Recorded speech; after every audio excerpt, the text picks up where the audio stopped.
Okay, so today what we're going to do, we're going to have a look at two different styles of writing. First of all, detective fiction. And second of all, a piece of romantic writing. Really. Now, I want you to have a look at it and I want you to tell me what the problem with it is. Brendan, what's the problem with it? There's no punctuation. There's no punctuation at all. What I have done, to try and give you an exercise in varying sentences, I've taken all the punctuation out of it. The common problem that's come up with a lot of people's work is that we're not varying sentence lengths and using that effectively. For lots of you, in your last portfolio, this was something that came out. 9 times out of 10, when you're writing quite a bit, your writing becomes very, very similar, very familiar. From the portfolio that we've done before, in spring, I saw this was a gap in learning. That lesson wasn't just something I fancied doing. That lesson came straight out of APP, because that lesson was based on Assessment Focus 5 for writing, which is what the APP told me that the majority of students in that class needed. How many of you think that this target is perhaps particularly relevant to your own writing? That's why I chose it. The thing is, every teacher does assessment, usually formal assessments, or maybe once a term. Where APP is different is that instead of having 3 pieces of work, you've got 3 portfolios. So maybe you've got 18, 20 pieces of work, which by definition is going to show you in a lot closer detail what students can and cannot do. Well, the portfolio is where we put all of our work from every single year in, so we can, look back and see how we've done. There's a grid and it has the different levels down the side and assessment focuses across the top. And then for each level there's certain things that you have to be able to do to reach it, and he'll tick them off, ones that we can do, and then highlight ones that we need to work on. So when he's thinking, like when you think, you sort of, it goes really quickly and you can't control it. So I think this should definitely be faster. And this, because he's sort of recapping what's happening, it should be slower. Yeah, if you put something like maybe ... because it's like he's thinking, he's getting staggering. I'm at level 7 for writing and a 6/7 for reading. I'm a 6 for both of them. I think mine's more technically accurate when I come to writing. Yeah, I need to work on more technical things to put into my writing. Through using this portfolio, we're able to break writing down into its composite skills. And students are able to say, OK, so I'm a level 5 writer. The reason I'm not a level 6 writer is it's my technical accuracy. Or it's this Assessment Focus 5, which is what we're looking at today. It's my ability to really vary sentences for some kind of purpose. So it just means that the teaching is a lot sharper. Hopefully, their understanding of the teaching is a lot sharper, and that I'm able to have a discussion with them based on something very, very, very small and sharp. That's why these assessment focuses are useful. I think it does help a lot because you can, just by looking at this, you can see what you need to do, and also it sort of boosts your confidence because you can see what you can do already. There was someone in the bathroom. My gun was already trained on his head when it came out. 1 out, comma. Those students knew where that lesson came from rather than me just plucking it out of the air somewhere. And you also saw a great deal of questioning and probing students that I knew needed that assessment focus. It wasn't a gut feeling. I knew where those students were sitting and who they were, so I was able to target questions to specific students. When you choose to put a semicolon in here because you're beginning to list something, you're absolutely right. But think about the pace. Think about the pace of this writing, because there'll be parts of this that you want the reader to read quicker than others. As far as personalised learning, it's putting them in the driving seat, really. And that's really important, because what I want is for them to make progress across the course of a term. So by definition, I need them to be making progress within that hour. What I want you to think about is the juxtaposition of the long and the short sentences. That's the first thing. I want to see some level of contrast there, okay? And the next thing I want you to think about as well is how you're using the range of punctuation to control how the reader reads this. Right. My gun was already trained on his head when he came out. One twitch from my trigger finger and he'd have been... Yeah. Because it sort of, so much go there, it sort of changes the sentence. Yeah, because it changes the pace of it. All they're doing is putting punctuation into specific areas, which on the face of it is a rather simplistic task. But what I've done in going round is I've differentiated that. So the more able are looking at using a variety of punctuation for a legitimate reason, and that's what the lads were doing at the board. So they are beginning to build in the punctuation within my writing, and the thinking then is that they'll be able to do it within their own when we stop this and go on to that in the later part of the lesson. One twitch from my trigger finger and you're flopping like a fish on the linoleum floor of the bathroom. There should be a full stop here. Where? There, I think. I'm a level 7, and yeah, my target is to do the sentences better. And then there's like You know what you're doing right and what you're doing wrong, and how you can do better. And he'd have been flopping like a fish on the linoleum floor of the bathroom. I didn't shoot. Stop. I was frozen in time. Stop. That's very good. George, you've got two very short sentences right next to each other here. Why did you decide to go for that rather than I didn't shoot, I was frozen in time? It builds up the tension more, Right. and it's quite a tense bit in the piece. Right, so you're dead as stop me dead.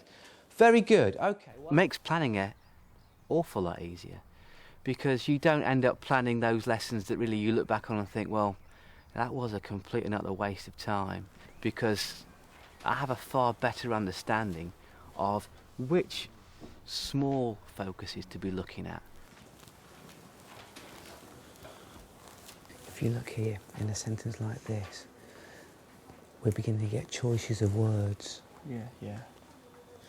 Words here, the repetition of this fricative F sound, finger and flopping and fish, which gives us a real sense of the kind of what exactly is going on.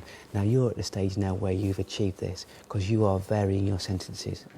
The next thing for you to do is to think about the choices of words you use within those sentences because they're going to have a particular effect. It's formative assessment because it's informing teaching.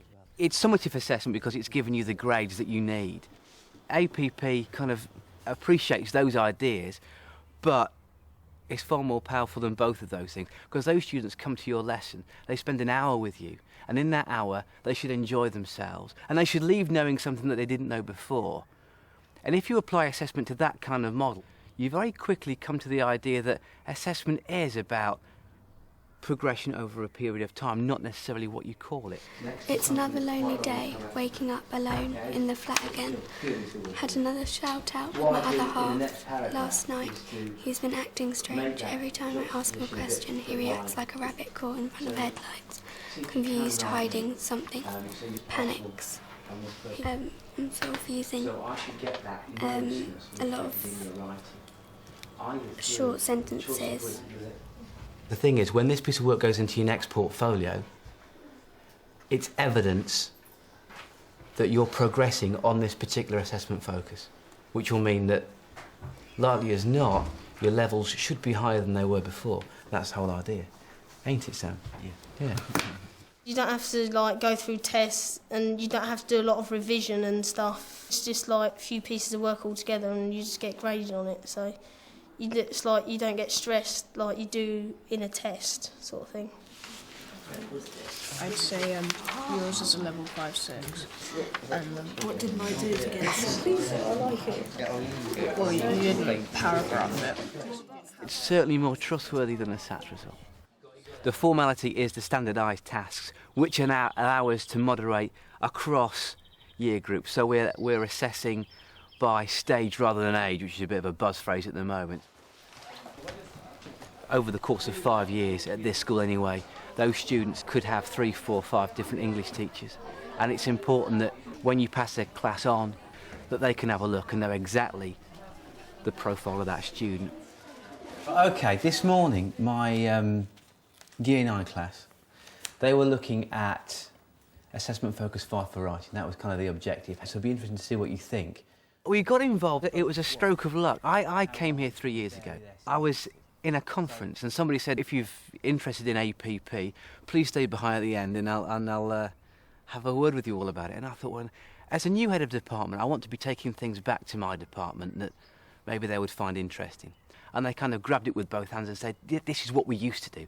We used to assess with portfolios all the time, and we'd love to return to that. Now, this is Tiff's. Right. Spelling, technical accuracy, not so good, but in terms of assessment focus 5, towards the end of this piece, I think she kind of...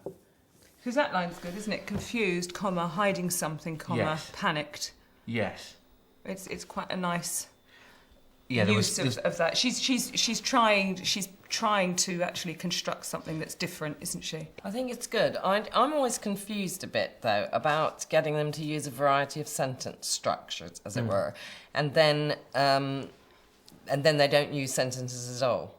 So, but good writers don't always use them. I agree. Good writers don't always use them, but the difficulty is to know whether they know that they're not using sentences, or whether they're not using sentences and they don't know that they're not sentences. It's that awareness, isn't it? So Yeah. what do you think as far as Tiffany is concerned? Well, she doesn't quite know because she's got a semicolon in the middle of waking up alone. You're right. She's not using a semicolon in technically the correct place, but as far as she's concerned, she's slowing me down here. Yes, I know, but you want her to slow you down in the right place. It's right. not good enough to slow you down for the sake of slowing you down. It's actually quite complicated, because if you're weighing up, the punctuation isn't necessarily at the same level that the language is, then, you know, how do you balance it out? Would you give that a 6? I'd give it a 6. Now, the first year we did this, I thought, well, what I'll do is I'll give the piece of work like a kind of cursory glance, and then I'll assess them all at once. And it wasn't the way to do it. And really, it was through working with my colleagues, and they said to me, look, the smart way is to assess them properly as they come in. Then just merely collate the portfolio at the end of the term, and then when you fill in the grids, you can get the children to fill in the grids because all the marking has been done already. See, I don't know who wrote this. It was a girl though, because I remember seeing it. It is a girl, I can tell. It is, the whole way it's written. The agony. The trance. No, the trance of everyday life was a lovely phrase. Yeah. The trance of everyday life. The agony of wanting something that I couldn't have. Yeah. Emotionally, it's more intelligent, isn't it, than even this one, I think. Yeah. See, I would think that you could make that a 7 rather than a 6. I gave it a 6+. I reckon you could. Why wouldn't we give it a 7? Well, we probably would, but I'm always very cautious Because about... Mel's being pedantic. I mean, I am not being pedantic. The thing is, I am not being pedantic. I'm being cautious. Right? Why? I reckon you can give that a 7. Why Mel. couldn't you give it a 7? See, I think for it to be a 7, it should have more accurate punctuation. So high 6. She needs to be able to use punctuation to clarify and create that's effects exactly for the right. reader. Because those two are the most... To be a 7. Yeah, those two are the most important. That's why I've given it a 6+. It's not quite accurate enough. No, is not it? quite. But as So soon I'm as... not being pedantic. Yeah, fair enough. So we've had to be flexible, really, and think, well, is this APP really doing for us what we need it to do? And continue to adapt it, because when we do that, our students make progress, are happy, feel nurtured, but feel well guided, and we feel like we're teaching well. And that's always really important, isn't it?